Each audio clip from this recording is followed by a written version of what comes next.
through the show. It's before the game. Outstanding comeback by the Bombers last night. 6 goals down at half-time. They would not have won the game without our next very special guest. Young man on the rise, David Zaharakis joins us.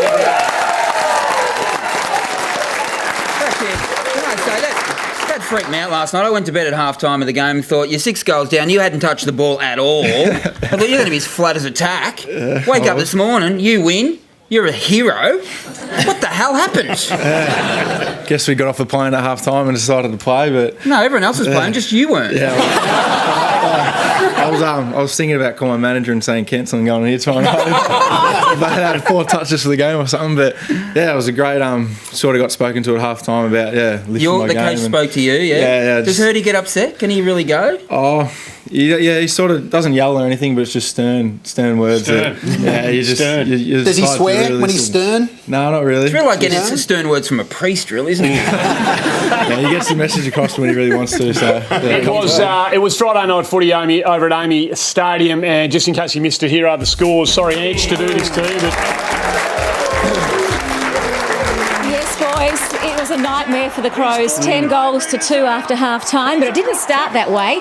It was shaping as the Graham Johncock show early until an awkward landing and hip injury put a stop to his night. The Bombers couldn't buy a goal, and at half-time the margin was a healthy, delicious 36 points. Essendon, though, applied more pressure after half-time. The man next to me, David Zaharakis, inspiring his team with 20 second-half possessions. He loved it! Celebration. The fourth quarter was absolutely gripping. Zaharakis levelled the scores and enjoyed the whole experience. The Bombers grabbed the lead at the 19-minute mark, and the Crows just had a string of misses and a few too many posters. But to you, at half-time, can you tell us exactly what James Hird said to you? Because you just came out a different player.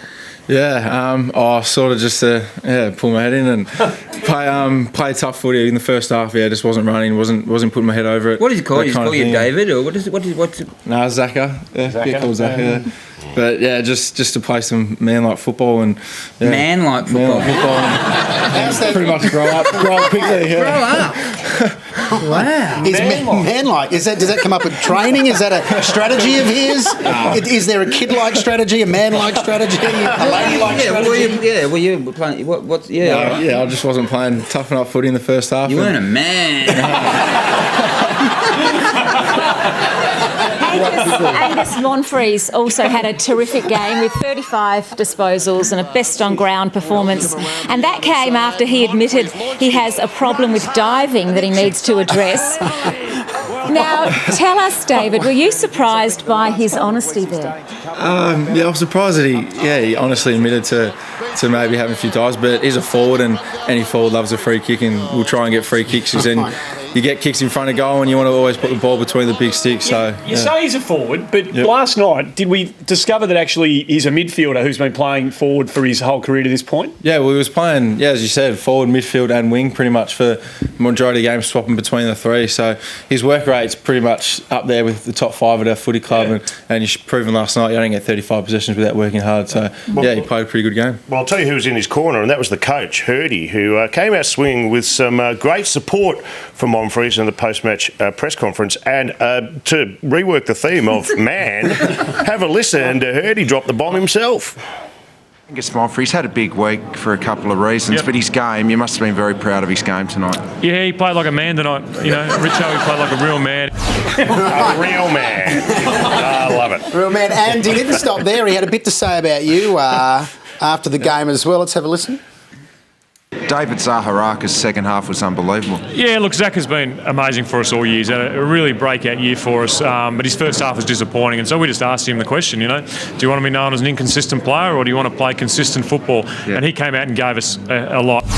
Technically speaking, it would have been more consistent of you to have a rubbish second half because that would have been consistent across the whole game. So I was easy on that one. Yeah. Get it together, would you? Do you feel like you're finding your feet now? It's been, you've been in the system, for a couple of years now. Do you feel like you're starting to get to that point where you will be able to produce consistently? Yeah, you feel more comfortable being in your third year and playing up forward for most of the first half of the year and now getting into the midfield, pretty much by the last 5 weeks, predominantly midfield. Yep. And you do feel more comfortable. Like that feeling you get when you're in under 18s competition where you're real comfortable playing footy. You go out each week just to play footy.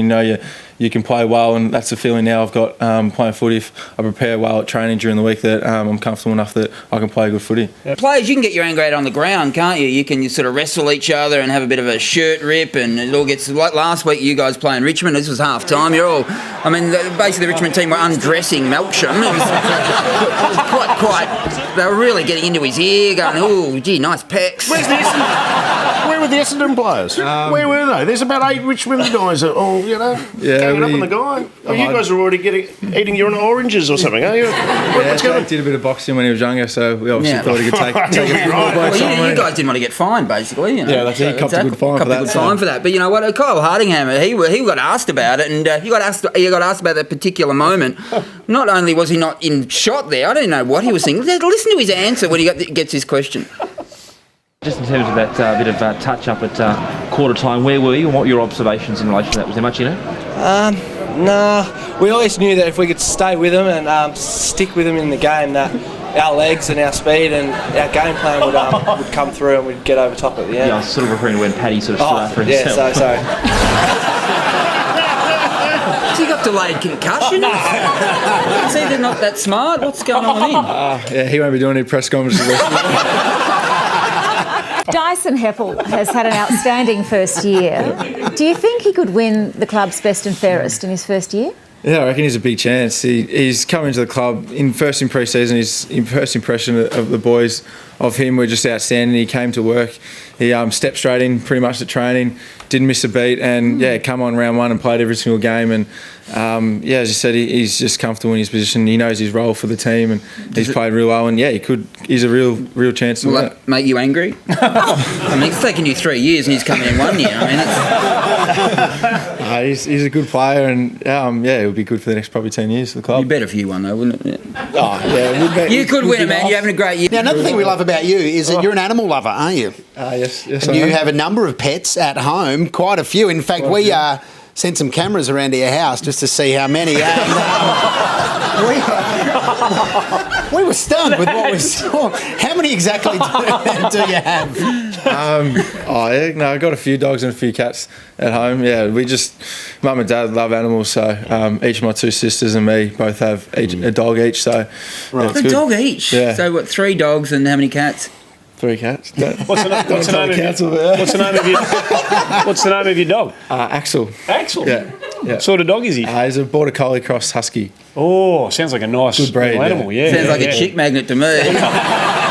Speaking of which, can I ask, David, are you single? Yeah, I am. What is wrong with that? You're living with your mum, are you? Yeah, You live with mum, you good boy. We have to move out. Would you like to meet a nice young girl? Because there's a girl who works on our production staff, Tash, who has been skipping around. I'm doing it. I don't play matchmaker very often, but I'm on a winner here.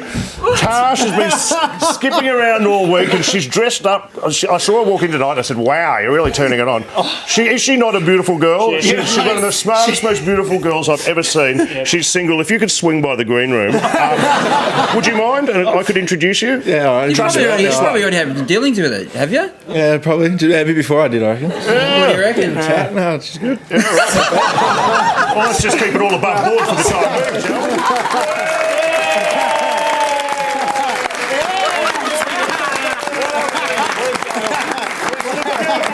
Am I right? Is she a beautiful young girl? I can see it. I want all the credit if this works out. Okay. Where will they go on their date? Where will they go on their first date? I've got somewhere to go. Yeah, Where we go? I heard you're a big fan of a certain character. Is that right? Harry. He's a big Harry Potter Do you fan. love Harry Potter? Okay, Tash, you might want to rethink this. He's a big Harry Potter Did you like Harry Potter? Tash? You like Harry Potter? You like Harry Potter? Put it on, man. Put it on. Put it on.